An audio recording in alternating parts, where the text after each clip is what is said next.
So thank you, Marie, for the introduction. My name's Niamh Tumelty, and I'm the acting head of STEM libraries for the University of Cambridge. And yes, I'm from Dublin, so just to clear up that confusion. This is about a piece of work that I've been doing with a colleague, Kristen, who isn't able to be here today. So I put her picture up there. This is Kristen. She's the one that did all the hard work. So I'm talking today about supporting staff in an embedded librarian project. Now, there are lots of ways librarians can be embedded in teaching, in departments and so on. In this case, I'm talking specifically about embedding someone in a research group. So Kirsten worked as part of the Use Less research group for 3 months last year, as a regular member of their group, as a research associate type role, using her information skills to help them further their research into engineering. I don't have time to get into the detail of what she did for them. The idea was this was a pilot because I was convinced our skills were useful, and I thought if we can get a research group to work with us, we can prove that our skills are useful. I'll just say we did prove that. They definitely were. The different ways Kirsten was able to help, from taking on pieces of research that were actually information research. It was an ontology project. It was clearly librarianship. So she took that on, but she also, while she was there, she coached her colleagues in making sure symplectic profiles were up to date so that all their publications were ready for the Research Excellence Framework in the UK, making sure people knew what they were supposed to be doing for open access and data management, as well as being able to point out a green paper that the research group was able to respond to as a result of her highlighting it to them. Her full report, if you're interested in the detail, is at that link there. It'll be on the last slide as well. So one of the things, first of all, I think that imposter syndrome that others have talked about already, this sounds like something that most of us would say, oh, but I couldn't go into a research group with proper researchers in the University of Cambridge and work with them as a peer. Of course you could. These are the skills that are actually essential for this. Information literacy, that's what we do. It's our job. Everyone in this room could do that, probably. Having some research skills. Anyone who's done an MLIS has some research skills and can develop more. Relationship building, lots of us do that all the time. The teaching, coaching, and mentoring. Some of us do it a lot already. Others, it may be something they need to develop, but it's not beyond any of our abilities. You do need to be, for this kind of thing, you do have to be very adaptable and able to cope with having very different things thrown at you and then trying to juggle, well, which of these things is going to be the priority? I'm not going to get everything I can help with done. Which things am I going to focus on? And you do need to be able to get up to speed very fast in a subject area that's not your subject. Kirsten was not an engineer. The way research groups in Cambridge operate, it's a generalisation, but this particular one anyway, you do need a lot of self-motivation. Nobody's going to hold your hand through it.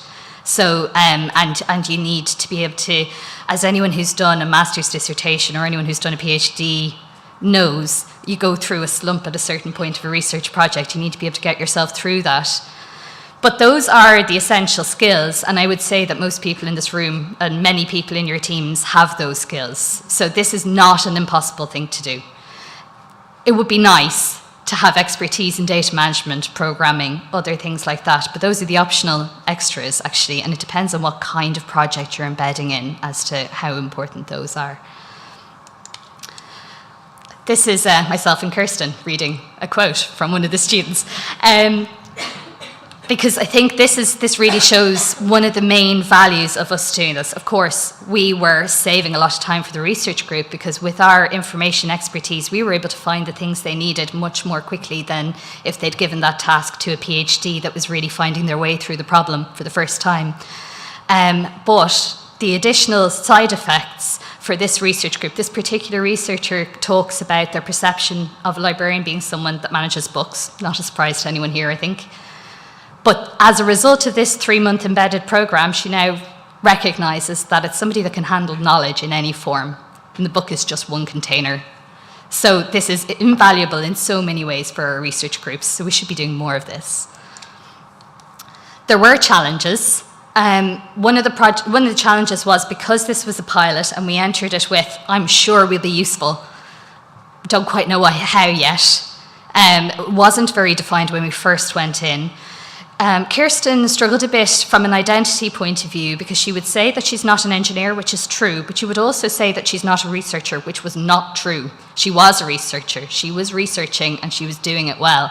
She just didn't have a PhD, or she wasn't employed as a researcher, but she was researching. So there is a bit of having that confidence in yourself and your own skills and your ability to do what they need you to do. They didn't need her to be engineer. They already had engineers. They wanted the information skills that she was bringing.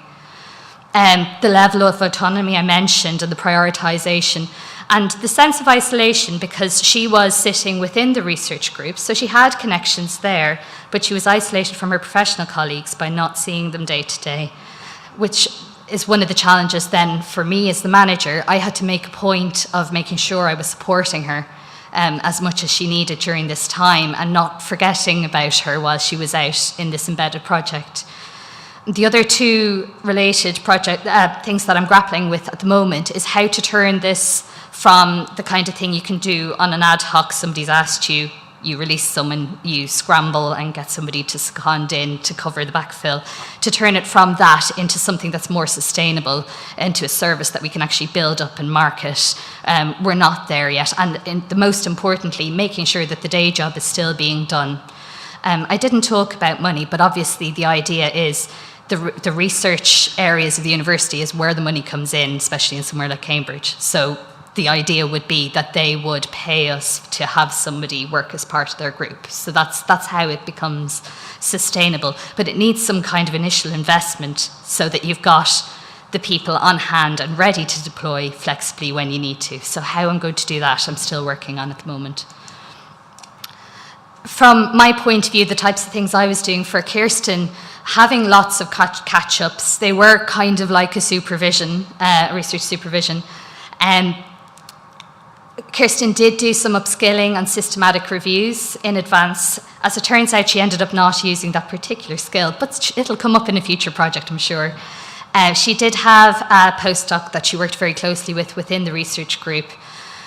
Kristen and I met regularly with the Principal Investigator, both to talk about how she was getting on with the research, as he would do with any of his other members of his research group, but also to talk about the implications for the project and get his insights. And that was so valuable, having a very senior academic telling you, well, this is all great, this is all really interesting. Yes, I recognize you're useful for all those things. The thing you haven't mentioned that you were really useful for was over there, and you haven't said it yet. And the reason you're really useful is you're helping us map the knowledge that we don't know is out there yet, where we know our field, but you're helping us find the bits in related fields that we didn't know existed. So those are the kinds of things that we as librarians were taking for granted. I mean, that's what we were there for, but we weren't explicitly saying this is one of the reasons we're valuable, but it was. Lots of advocacy for the project, talking to other senior academics about how successful Kirsten has been, generating interest in future groups doing this. So we're now at the stage where Kirsten is embedded in a different group now. She has been for 7 months. They want her to come back for another 9 months. They're talking about needing a team of information professionals if their next grant proposal comes through. It's once people realise what we have to give, it's potentially huge what we could do in this space. So the next steps, Kirsten, as I say, is in another project. I need to work out how to create a sustainable team with all the funding constraints that are on all of us. I need to think about branding, because this is a big thing. I call it the Embedded Librarian Project, but actually one of the pieces of feedback we get is that if you put librarian on a grant proposal, the researchers will say to me, I get why you're important now that we've had this conversation. I think the person assessing my grant proposal will not understand why I want a librarian on my project. They'll find that weird. So there is a question about how we brand all of that. And this difficulty of working out as a manager, how you have both the flexibility for the staff to be able to be deployed where you need them and the security. Because if you have people on short-term contracts, they leave and they bring all that knowledge they've gained with them, and then your service doesn't improve as a result of what they've learned. So we're trying to work out how that can work. Advice, I would say just do it. This is not as impossible as it might sound. Others have done it in different ways. Maybe I haven't come across people embedding as deeply as Kristen has, but people are involved in systematic reviews. There's a great poster down there from Trinity. This sort of thing does happen elsewhere. You can do it. It's all about making the right connections, talking to people about your skills, helping them understand why we're able to help them. And as a manager, making sure that you don't forget that librarian, even though they're not physically present in their team, is going to need the same kind of support as if they were. And calling them information specialists just because people aren't with us yet on the definition of what a librarian is. I will keep using the word librarian when I'm talking to the researchers, but when they write their thing down, I will write information specialist because it will get them the funding they need to let us do the stuff we can to help them. So just finishing off, there's, again, Kirsten's link there at the top for her longer report on what she actually did and image credits. And I'm very happy to talk to anybody who's interested afterwards.